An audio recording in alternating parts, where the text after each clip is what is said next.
What's up, guys? Tired of your InsurTech solutions coming up short? We've seen tech services that aren't industry specific, just some tech firm slapping an insurance sticker on it, but not really understanding our business. We need an agency-centric solution. Technology is built by insurance pros for insurance pros to streamline our processes. A great example of that is ePayPolicy.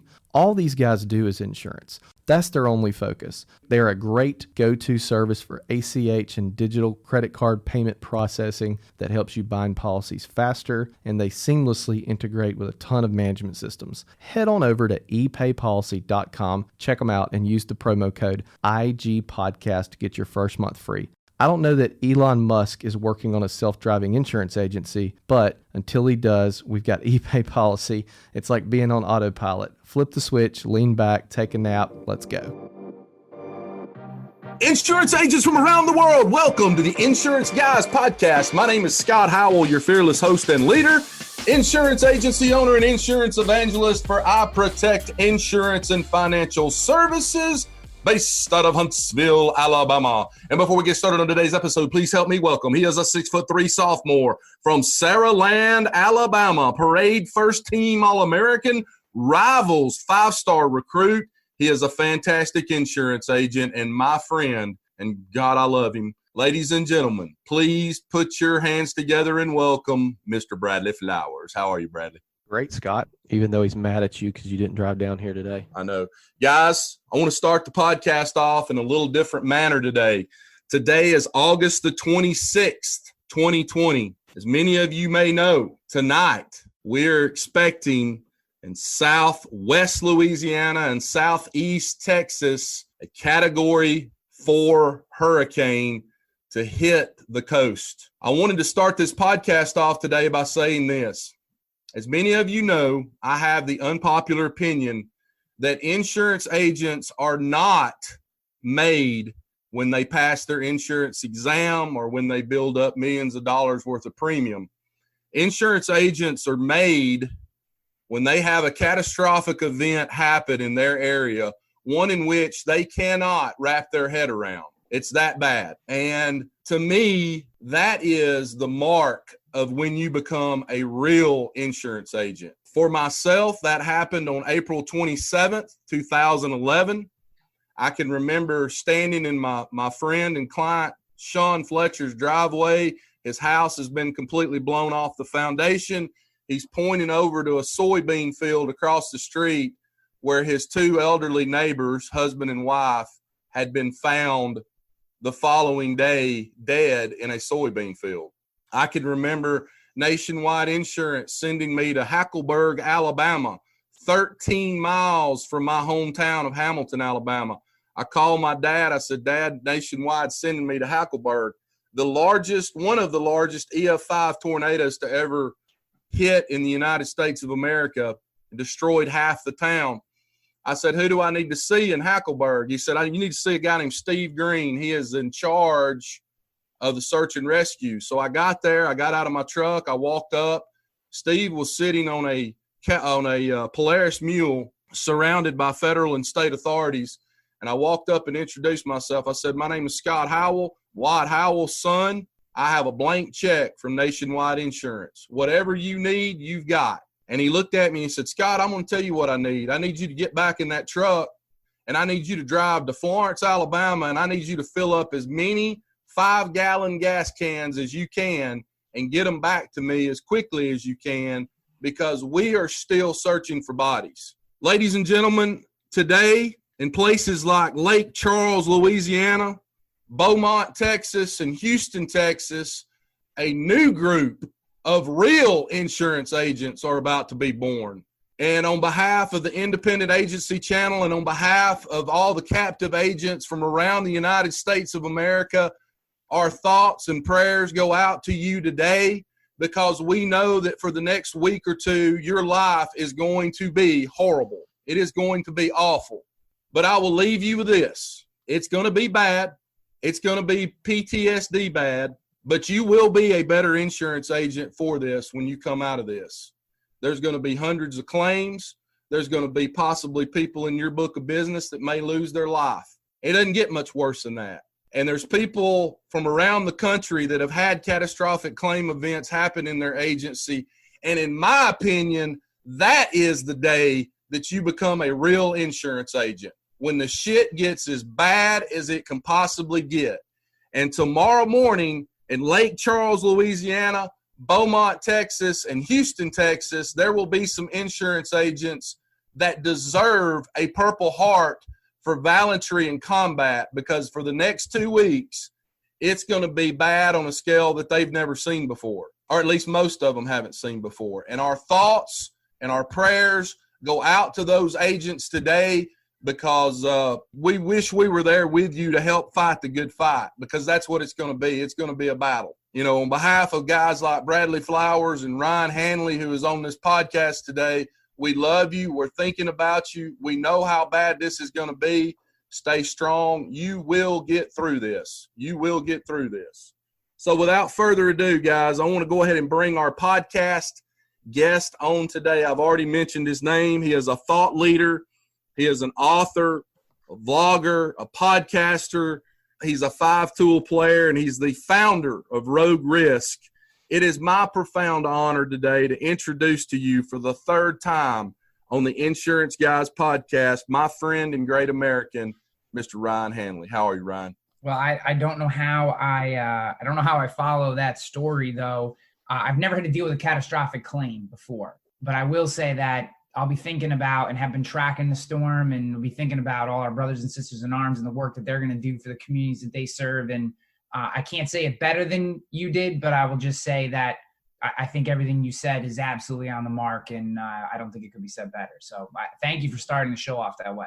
Every time I see a major catastrophic event happen in the U.S., I think, well, there's a new group of insurance agents being made today, because when you go through that, it's a little bit like best thing way I could describe it's coming out of Afghanistan or an Iraq after you've served a tour of duty. I had PTSD. I know I did after that tornado outbreak in 2011. When you have multiple people in your book of business, I'm not even talking about claims. I'm just talking about worried about shit. Did we offer everybody in my book of business a damn life policy? Because you don't know who's dead and who's alive.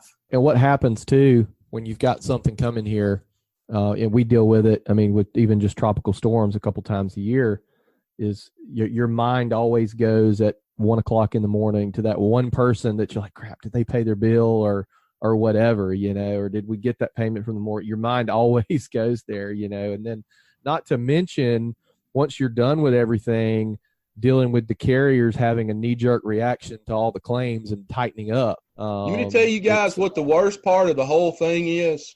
You've got your entire book of business that are filing claims in a situation like that. And every single person looks at you, Ryan Hanley, Bradley Flowers, and Scott Howell. And you know what they say?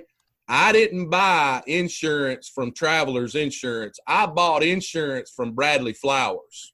Yep. So that point, I want to jump in on that point, because I will say this has been one of the most transcendent things in my agency. So you asked me before we went live, how am I doing? And I said to you, I could be doing better. My agency is growing slower than I would like.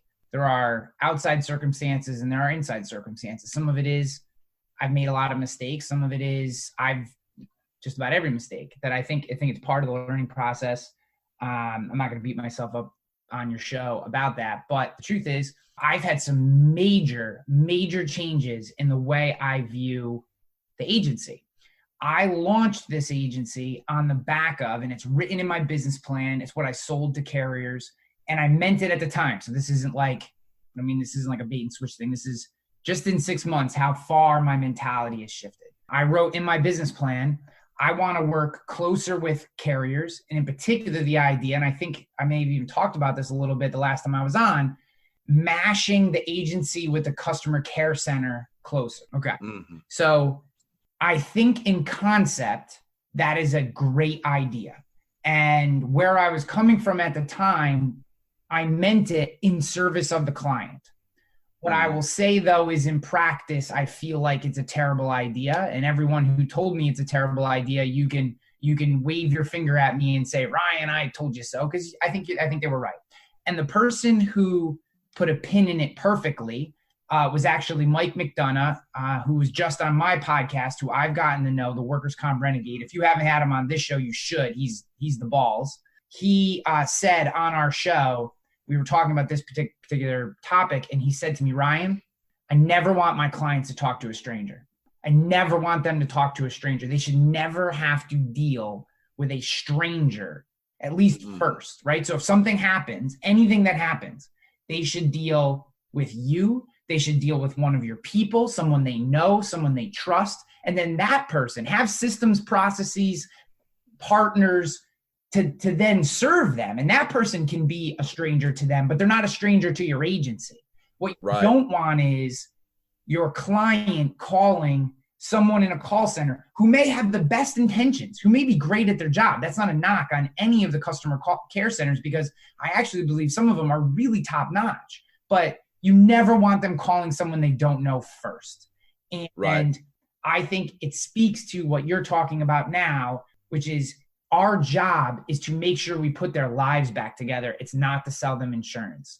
And that concept gets a lot of lip service, and it feels like the mental transition that takes you from transactional, always following the rabbit, kind of behind the seat, to the next level. And, I'm not at the next level yet, but I feel very different about my business today than I did 6 months ago. And I think that shift has a lot to do with it. Well, and that's the point I've made to some folks. And even Scott and I have talked about this in regards to virtual assistants.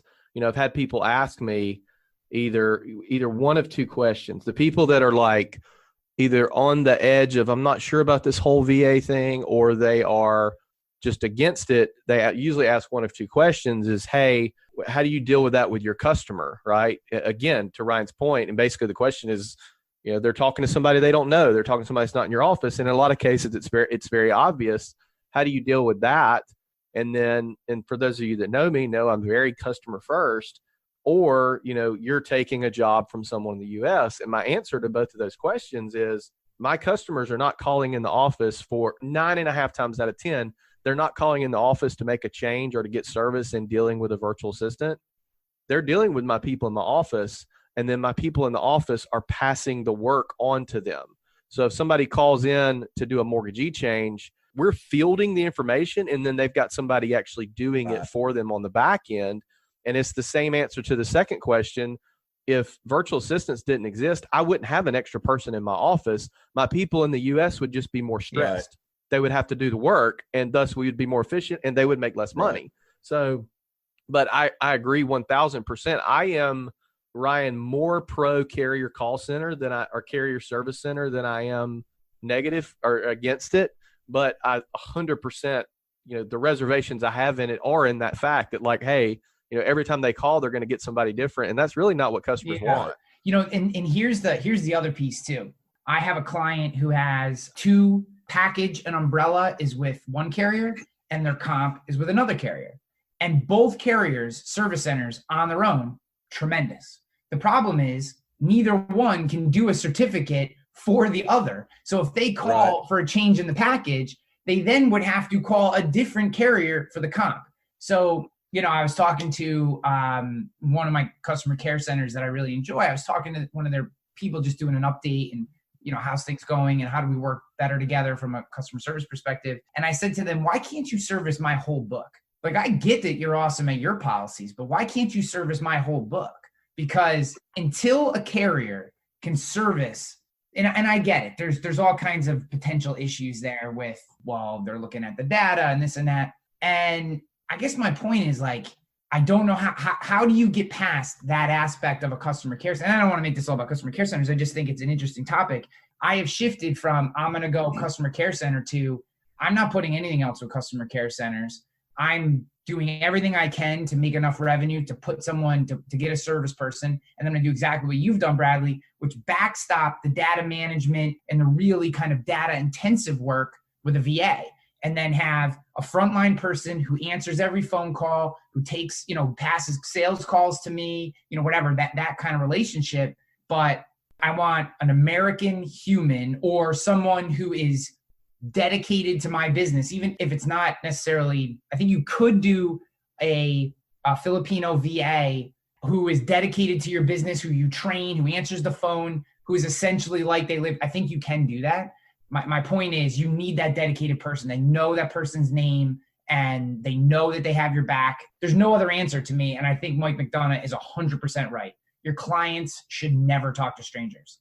Yeah. And I think in a lot of cases, I mean, with us, like I'll say this, all of my team members listen to the podcast, including my VAs.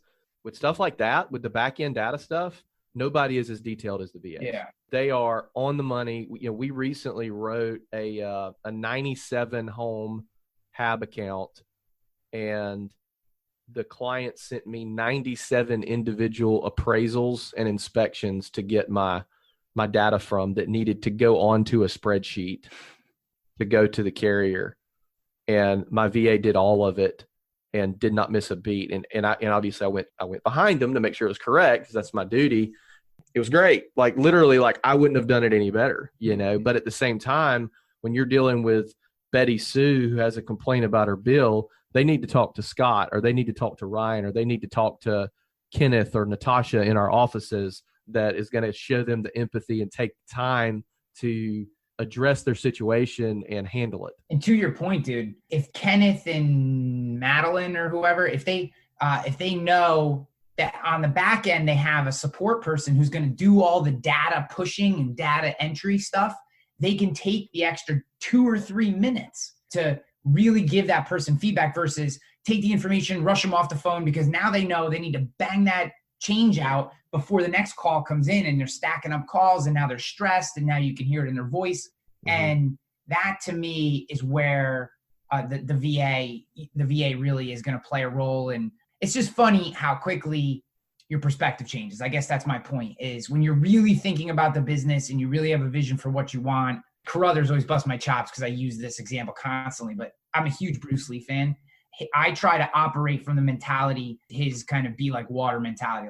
That is like a life philosophy for me, is if your goal is to help clients, the dogma, I hate dogmatic thinking. I hate you have to have an agency management system, or agency management system are the worst. They're the worst thing ever. You're an idiot if you're using one, right? Like these dogmatic ideas to me are what create friction in our industry versus how do I, the Murray Group, Jesus, I almost said the Murray Group, Rogue Risk, how does Rogue Risk serve clients? Because that is not going to be the same as Portal, right? It's not it's not going to be the same as the Murray Group, right? Scott, it's not going to be the same as your agency. It's not going to be the same as everyone's going to be a little different.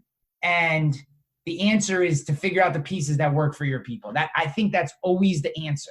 Hey, this topic of conversation has been both a hot button and a contentious point for practically every captive carrier in the insurance industry, because for the last 5 or 10 years, the carriers attached to these captive agency forces have been trying to send everything to our service centers.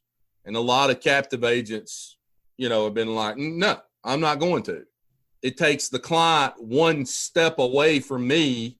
And of course, the methodology there, and the thing that I've always thought of is, hell, I don't care what you call in about, but it's still it's one more touch. It's one more touch we didn't have throughout the year if you're calling our agency. So, like you said, everybody does it differently. We do all of our customer service stuff in-house with our account managers and director of first impressions. And then at night, the phone tree will send you to whichever carrier that you need to go to, whether it's a Progressive, Nationwide, Travelers, whatever it is.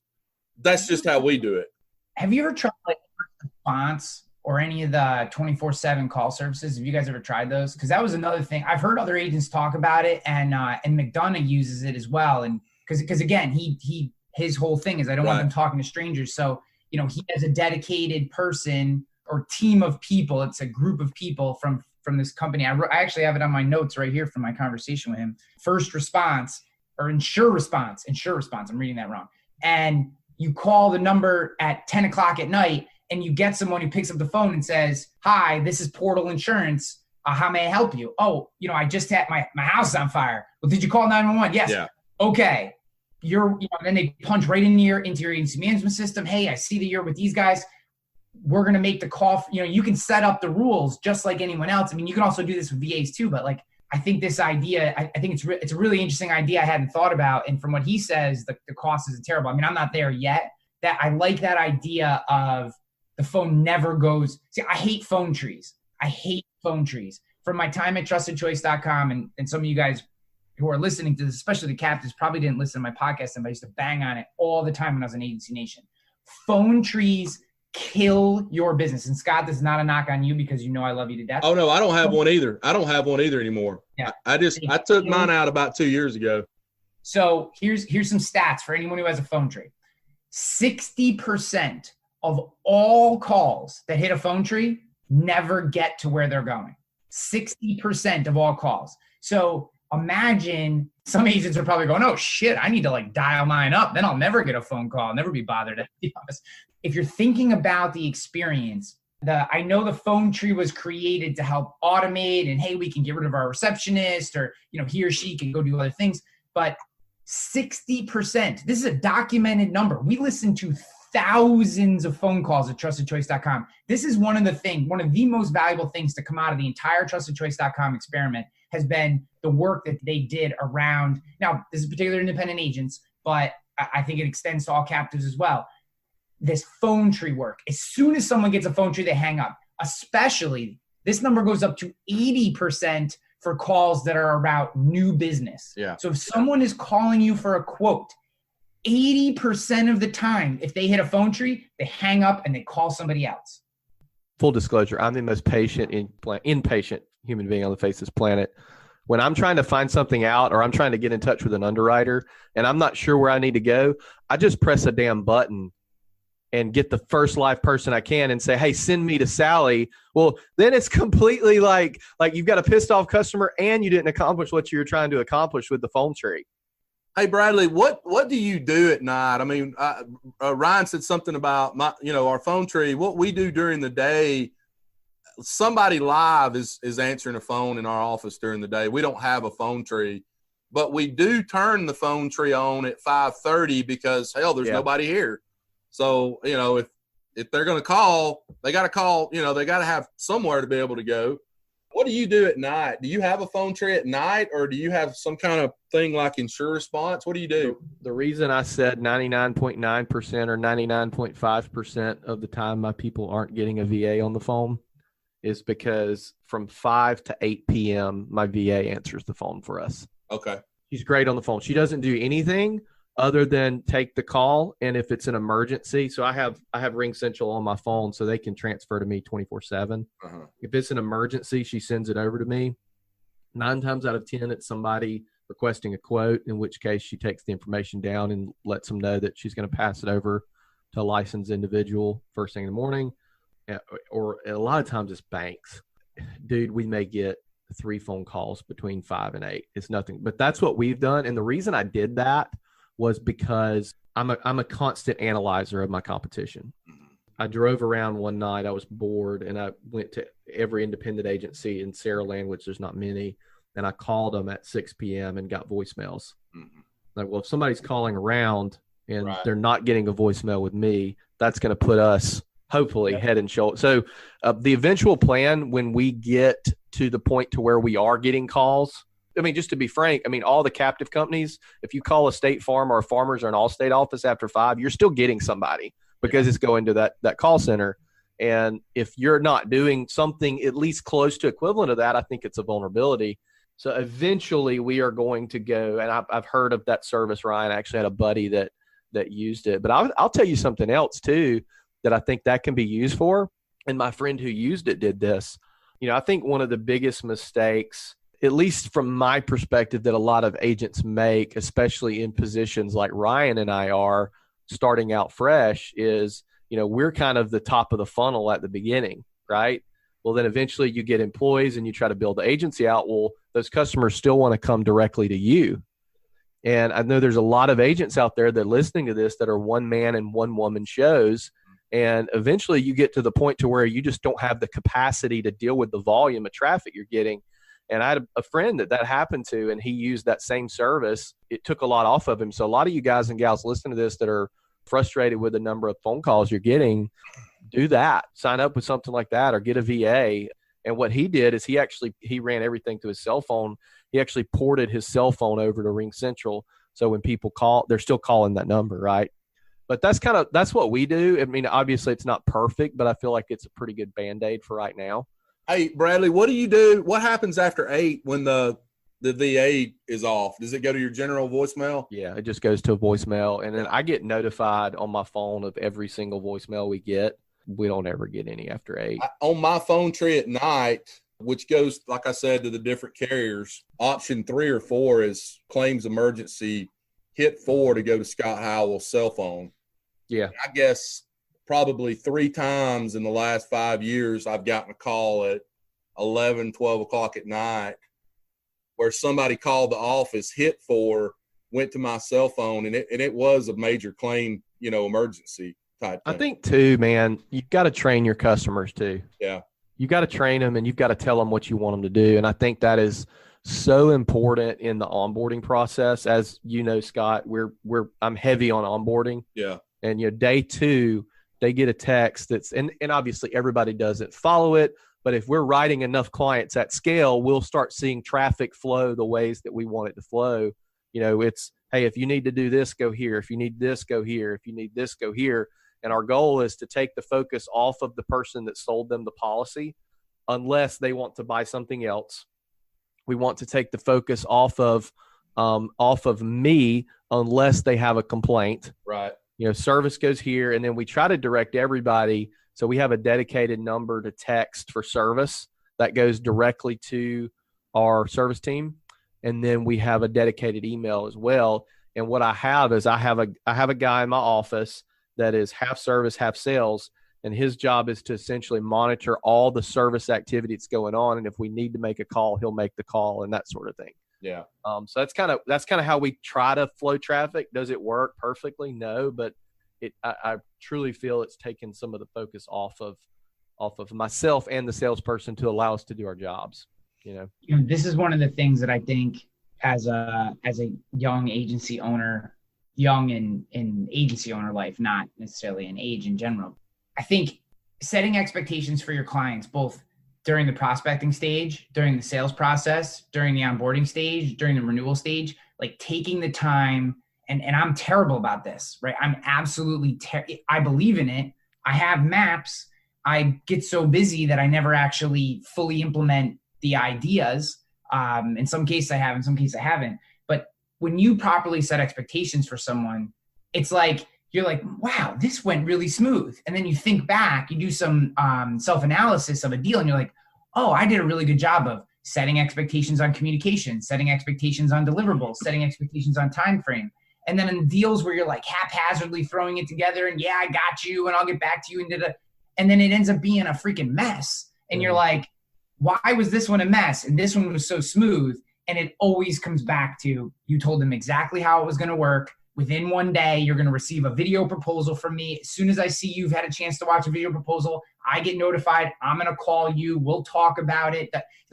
It goes so smoothly from there. Right. But, I think that happens in every part of the business. And you're always going to have the one-offs. But that idea, and I've really started to do this because I've been flowing a decent amount of homeowners insurance lately. I have some really good markets for homeowners insurance, and I'm building out a process and that whole part of the game.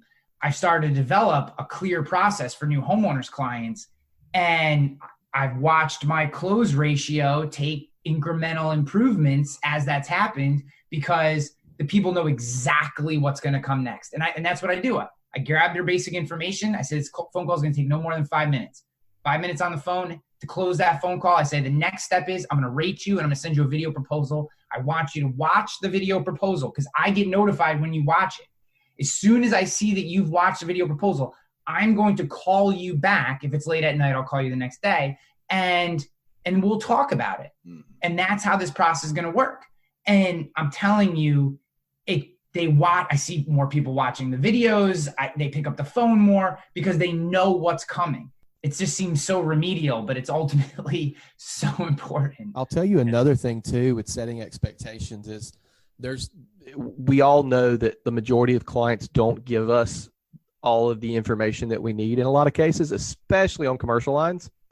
And in situations where I have not properly set expectations, they don't give me the information I need, and thus it leads to a bad relationship. I wrote an account last week. I was a contractor, and it was one of those that I was just trying to do it real fast. Like you mentioned, Ryan, I was kind of haphazardly throwing stuff together, and it was a referral from a podcast listener. Actually, that's why I handled it. And the guy did not tell me that they had a job in like 3 days that they needed a certificate for. And had I known that, obviously I would have been pushing a little, because we had to broker the comp. That's going to take longer, right?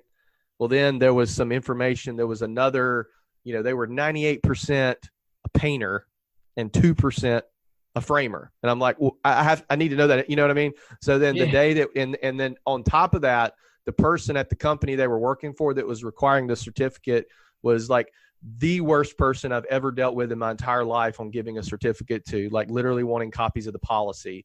And the guy called me after we got it done. He was like, hey man, look, I really like you and I really like doing business with you, but what can I do? Like, whose fault was this? Because this was not easy. And I said, it was both your fault and my fault. Now, that being said, I'm taking responsibility for it, but because I did not properly set expectations, therefore you did not give me the information that I needed, that you had a job in 2 days.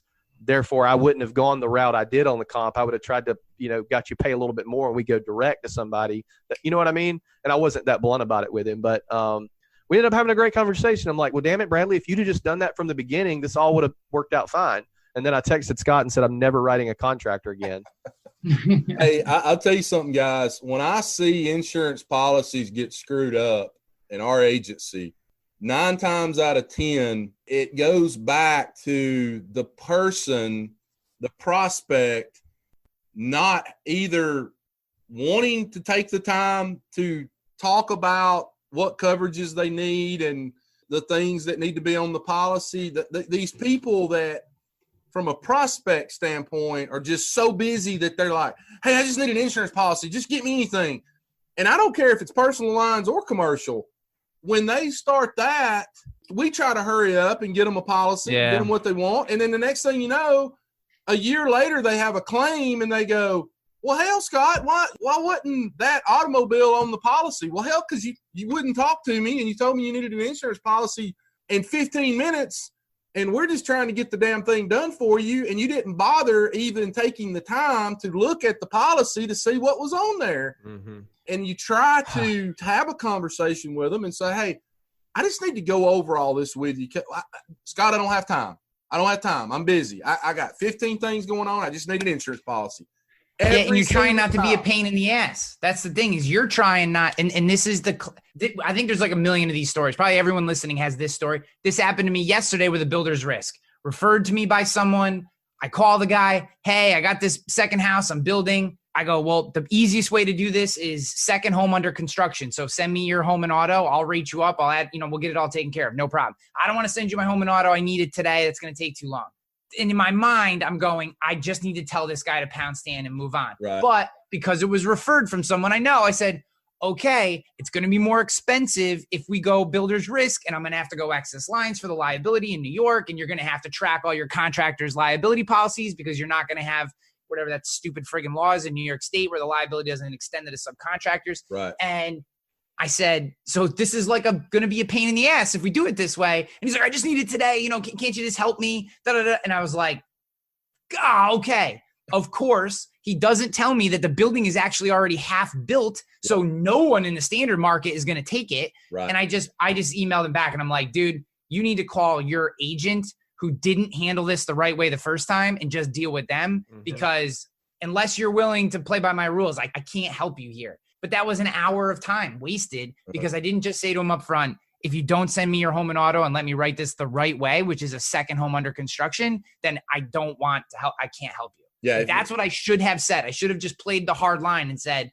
I'd love to help you. Here's how I help you. And if you're unwilling to play this way, then, I'm sorry, but you have another agent who could help you with this. Like, there's a reason you're talking to me. Right. And, I didn't do that and wasted an hour. I go by WWDCD. What would David Carruthers do? Yeah, I know. Hey, Jesse Pirelli. Hey, Jesse Pirelli's the same damn way. Yeah. He walks in your office and you don't have the 3 or 4 things prepared for him that he asked you to prepare before he got there. He will flat turn around, shake your hand, walk out and leave. Well, and Ryan, you're at the point where I was at a year ago, and I'm still in now. Just I'm slowly coming out of it. Like, you're a new agency, like it's revenue, right? You know, a year ago today, we were writing whatever stuck up to the wall, basically. You know, and we've slowly started defining who our customer is. And we don't ever tell anybody, you know, no, go away, but we may, hopefully no prospects listen to this, but we may not spend as much time trying to sell someone who we know is not our model client, right? Like, hey, here it is. Or, you know, I don't know how New York works with policy fees, but here in Alabama, especially on excess and surplus, you can charge policy fees. So, you know, we try to make it worth our time. And what we found, like, is most of the bad customer experiences that happen in Portal, and there's not many of them. There are some, but obviously we have more good customer experiences than we do bad. But the few that we have per month, every single month, it's a result of either like us talking about not setting expectations properly, but that's really like a sub reason of the main reason, in that they're not our target client. Right. And what we found is we found a few triggers in the beginning that kind of tell us how this relationship's going to go. And honestly, one of those big ones is email. If they're not active, if they don't use their email or have an email, we run into some of that. Our relationship is not going to work. We had a guy recently had a terrible experience. We needed to get him to sign something. He's in Louisiana. He literally does not have an email, like has to drive over here from Louisiana. He's all pissed off and he's fighting mad at me. And obviously I didn't say anything, and we got it taken care of. We appeased him, but I had to talk to my team. I'm like, that whole situation would have been avoided had he had an email. We've been handled in 3 seconds, and he would not even remember that he had to do that a week from now. But guess what? Guess when we wrote him? We wrote him April of 2019 when Bradley needed some revenue, and he was a $3,000 non-standard auto. Yeah. The good news is in like 3 or 4 years, you guys will catch up to 2021 and everyone will have an email. You're just, you know, being in the South, you're always like 3 to 5 years behind. So it's really not your fault. Couple years, you know. So what's funny too is TVs are in color now. Right. Like it's wild. Like everything is in color. You never even believe it. Don't believe. We're first in football, last in everything else. So hey, bottom line to the 250,000 insurance agents listening around the world, let Scott peel away the onion for you. If a sumbitch is not willing to have an adult conversation and go over their insurance and tell you what they need and they don't need, and they pull the old, I'm in a hurry, I just need insurance, get ready, because it's going to end badly. And it may not end badly to start with. They may sign the DocuSign form and they may, you know, take out the policy. But here it comes, here in about a year, when they have hey, I just had a wreck and I need a rental car. Well, you don't have rental car coverage. Well, I needed rental car coverage. Well, maybe if you could have spent 5 freaking minutes with me on the phone to discuss whether you needed rental car coverage or not, maybe you'd have it on your policy. Hey guys, it's Bradley with the Insurance Guys podcast here. I know I'm interrupting your podcast listening experience right now, but I have a very important message for you. No singular individual has done more for the Insurance Guys podcast than the man himself, Mr. Chris Paradiso. And as you may or may not know, Chris releases a magazine once a year called Be the Last Agent Standing that is a phenomenal resource for the industry. Guys, you do not want to miss this year's issue. It features some fantastic articles from people like Ryan Hanley, Bob McCool, and even myself. And if you want to get your hands on a copy before they're all gone, text the word magazine to 251-237-9383. That's 251-237-9383. We will send you the link to purchase your magazine. Really appreciate it. Thanks. Hey, Ryan, do you have anything set up at renewal that's like a CYA for you, like a renewal form or something like that that's automated? So I haven't had a renewal yet, so I haven't done that yet. But I will say what I have set up is 2 checklists. one checklist for commercial lines and one checklist for personal lines. So the checklist for commercial lines is all the potential covered, the standard potential coverages that someone could have, ePLI, D&O, professional, all the standard stuff, all the way down in some of that. So and literally I've started having this as part of my e-sign. So offered, yes or no, accepted, yes or no. And at the bottom, I just have a simple signature and date, and it goes out with the e-sign docs. Just like like in New York, we have to have a compensation disclosure form, and there's a couple other forms we have to add. It goes right in there so that I can say, you can't tell me that I didn't offer you ePLI because if you have an employee, I talk to you about ePLI. I always do. And what I've started doing is slipping it into packages, just a small amount, just to get it in. You know what I mean? Just a 50 to 100,000. It's like playing just the tip. You know what I mean? Like I just want to start the conversation. Especially with a BOP. It's so cheap. Yes. It's like an extra $50. And what I tell to him is, I know you told me you didn't want ePLI. This is $50,000 worth of coverage for $50 a year. Just take it. And I don't think it's enough. I'm telling you that. Yeah. But I want you to have it on your policy so that you at least have something. And then, so I'm trying to just indoctrinate them to that. So that's checklist for commercial. And I do the same thing for personal. And actually, I was working on this with my wife because they have like 4,000 personal lines clients. So we were talking about how to increase revenue for her agency because, I'm still the de facto marketing consultant for them.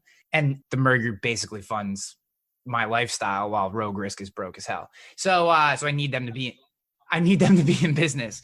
But so I said to her, have you started offering small endorsements to your clients, like service line coverage, right? Service line coverage is a big deal. I've actually had 2 uncovered service line claims myself.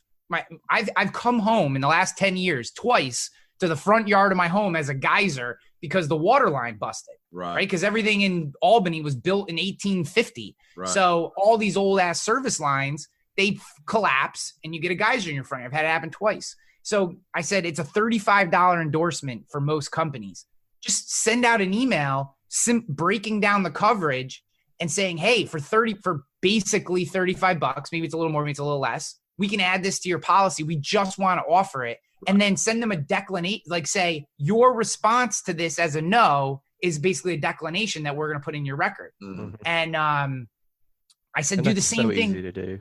Right? And then you're going to get 20 to 30% response. If half of those say yes, you just made $3,000, $6,000, $7,000 in extra premium, and you're doing a better job. You do that once a month you can do it with extra coverage A, B, C, D, right? That every company's got that extra endorsement. Water backup if they don't have water backup, right? There's a whole bunch of coverages. Personal injury is another one. A lot of people don't include personal injury, except in a social media world. I tell everybody, if you have a social media account, you need personal injury on your homeowners or renters insurance policy because you say one stupid thing that offends somebody online, they can file a libel or a defamation or whatever kind of suit against you. And that your homeowners isn't going to pick that up unless you've added the personal injury extension. The personal injury extension is $22. So it's no big deal to the client. You've done a service for them and maybe you've added a little additional premium and you've built the walls up higher around your clients. So, these kind of checklists, these kind of things, you can do the same thing with ePLI.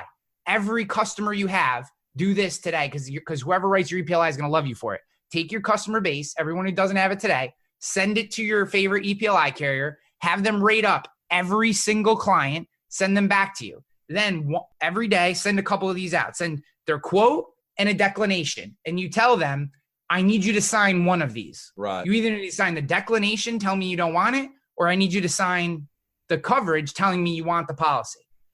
And that's it. Even, again, if 30 to 45% of the people respond and half of those actually take it, you just add it. You probably just had your best month of the year right there. Yeah.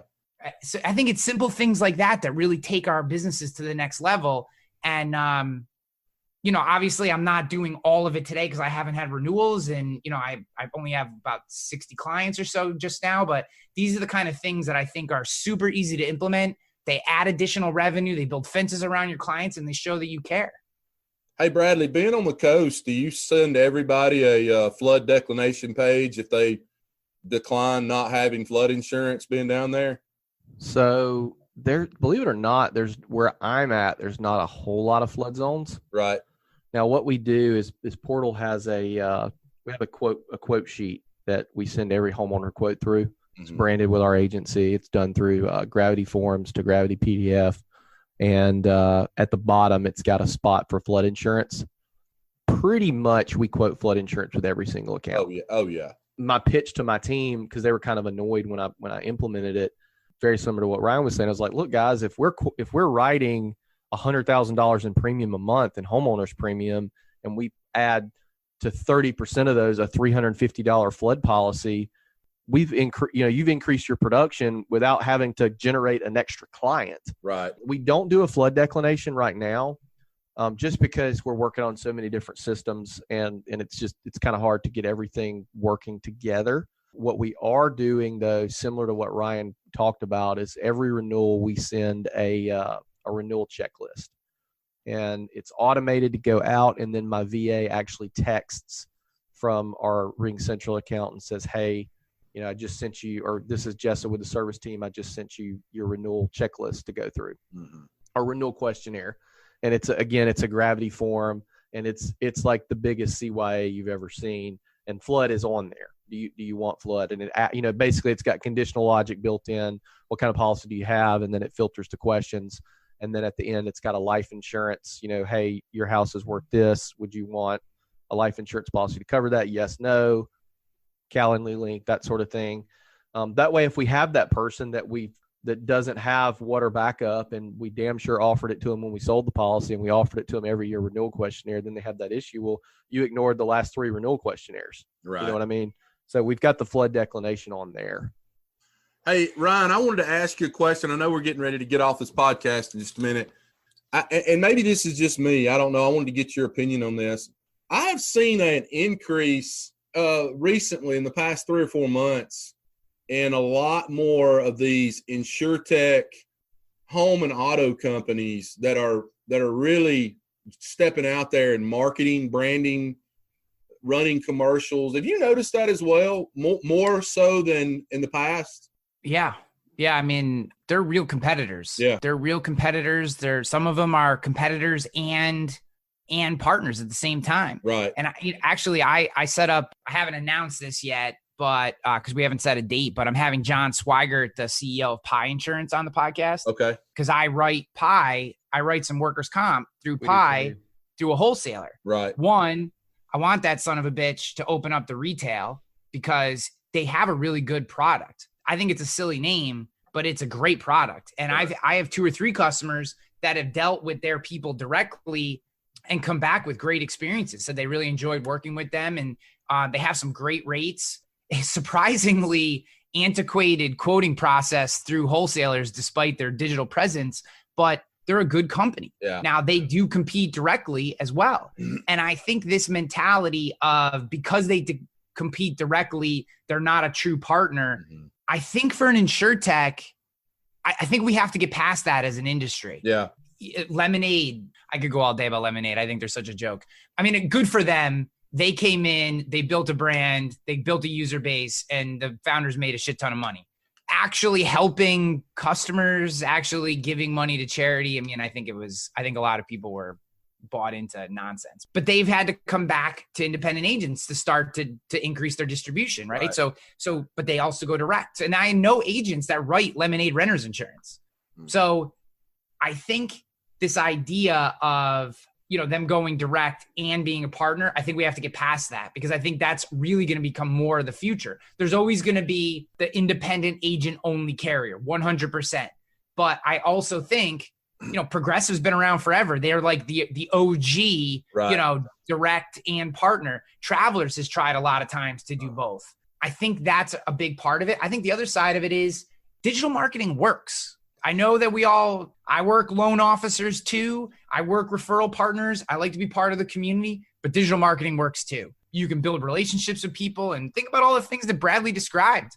The only thing that was different from Bradley, from most InsurTechs, is that they're probably going to get the same people when they call, right? It's just a smaller team, but everything he's talking about with logic-based forms and Calendly links. And my point in saying that is we can set our agencies up to be highly efficient, easy to work with, competitively priced, and provide incredible human caring service at the same time.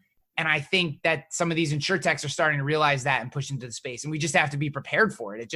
It's not, there's nothing we can do to stop it. So bitching about it doesn't matter. I think you have to embrace it, figure out who you want to be, and to everything we've talked about, set your expectations and deliver on them, and you're going to do just fine. Well, and I think too that agents need to look, obviously, I don't want a carrier going direct to consumer and cutting me out, right? Or competing. I don't want to, it's not ideal for me or Ryan or Scott or any of the other independent agents out there, or the captive agents for that matter, having to compete with their own carriers. Okay. But I think, and I have a little bit of a different view on this, much like Ryan does, I think that agents need to look at carriers going direct the same way that carriers and carrier reps treat us having other carriers. Right. Yeah, I know that I work for Travelers and I want Portal to put all their business with Travelers, but I know they're going to put some with Progressive. And we just work with that. We deal with it, right? And I think, and Ryan has mentioned this before, this is actually where I first heard this, and I thought, damn, that makes a lot of sense, is that one of the hardest things that I deal with as an independent agent is selling this carrier to my client, because my client has never heard of that carrier, and they think that they're only good insurance carriers out there are the ones that advertise on TV and do Super Bowl commercials. Some of my biggest carriers I wish would go direct to consumer a little bit, because it would help brand the carrier, but make it easier for me to sell them. Right. And, the second sale. And I hate, and I get like whatever floats your boat, whatever's good, right? But I absolutely cannot stand, like somebody posted in, I think, Insurance Soup the other day and said, do you guys know a commercial carrier that'll allow me to run Facebook ads and go direct to consumer, but have me get the commission? And there's always a bunch of people that jump on a post like that. Not in this agency. I absolutely cannot stand, if you, especially in a COVID age, if you are embracing the la mentality, you are going to lose. You cannot sit here and tell me that you cannot learn something from Lemonade. Right. That you cannot learn something from Progressive. If you're just taking a blind eye to what's going on, it's going to hit you like a freight train eventually. Yeah. I think we need to look at a Lemonade. We need to look at a Progressive. We need to look at a Geico, right? We can disagree with how Geico does business all day long. We can disagree with how Lemonade does business all day long. But the market, and we can say that's not our target client. Some of those people are your target client, right? That does not mean we cannot learn from something. The market is responding. The consumers are responding to what they are doing, right? And the other thing that I hate is when people say, oh, well, they don't pay claims. These insurtechs. And yes, there have been a lot of issues with insurtechs and claims and customer service. And, you know, they're like the lady at the hair salon that you think she's got all her shit together, but everything on the back end's terrible and her kids hate her. There's a lot of insurtechs that are like that. Everything's great on the front end. Everything on the back end's terrible, right? But eventually, and I was on the phone, I talked to the CEO of an insurtech yesterday, and we had this exact same conversation. It's everybody, oh, these insurtechs fly by night. They don't pay claims. They don't do this. They don't do that. That's what the agents are saying. But eventually, one of these son of a guns is going to get something right, and they're going to become the next Travelers, or they're going to become the next auto owners. They're going to become the next Nationwide. So I don't know that we necessarily need to embrace it, but we need to embrace the fact that it's not going anywhere, and we need to work with them. We need to be willing to work with them. Yeah. 100%. The other thing too is we have to look in the mirror and have some self-awareness. And like your boy Gary Vee talked, this was a big thing for him a couple of years ago, right? Like if you are bitching about Geico, you're losing. Like you're doing something wrong. Like understand that you are losing. If you're on IOA or Insurance Soup or whatever freaking Facebook group bitching about something Geico did, you're losing. You're losing. Someone else is moving past you, and that's the reality. Figure out who you want to work with. Figure out the carriers that serve that market and go serve them. That's not an easy thing to do, but it's what you have to do. And if you're going to bitch about Geico, because they run ads all the time and they don't pay claims. It's not that they don't pay claims. They pay claims by the letter of the law. So it's important to be accurate in how you describe what they actually do, because essentially you are creating, I don't know if that's libel or slander by saying they don't pay claims, because it's wholly inaccurate. Mm-hmm. What a lot of these insurtech companies do, because they don't have the experience set and they don't have highly skilled adjusters. They're using third-party adjusters. They're not using in-house adjusters that have been with them for 20 years. They're using third parties who are literally just looking at a sheet and going, based on this policy form, this is not covered. Sorry, have a nice day, right? Versus, someone else who's been with a company for 20 years who goes, yeah, technically, this is a gray area, but our philosophy is we want to take care of you. And that's what we're actually talking about is, do they go by the letter of the law, or do they look for ways to take care of you? And by just spouting off that they don't pay claims, you're taking like a lowest common denominator way of describing what they're doing, because it actually doesn't make you look good, because there's no insured in the world that believes they just don't pay claims. And there's no insurance company in the world that doesn't pay yeah, exactly. They may not pay them how you think they should be paid. Yes. And to your point, like there's some agent listening saying, well, they use third party, everything you just said, but guess what? Eventually that's not going to be the case. Yep. Eventually, again, somebody's going to come around and get it right. And the people who are not ready for that are going to be blindsided. Yeah. I agree. Completely agree. Ryan Hanley, we love you. Oh, it's been a pleasure, man. I always love coming on the show. And second, third time guest. Yep. Hey, right. Anything you need, holler at me.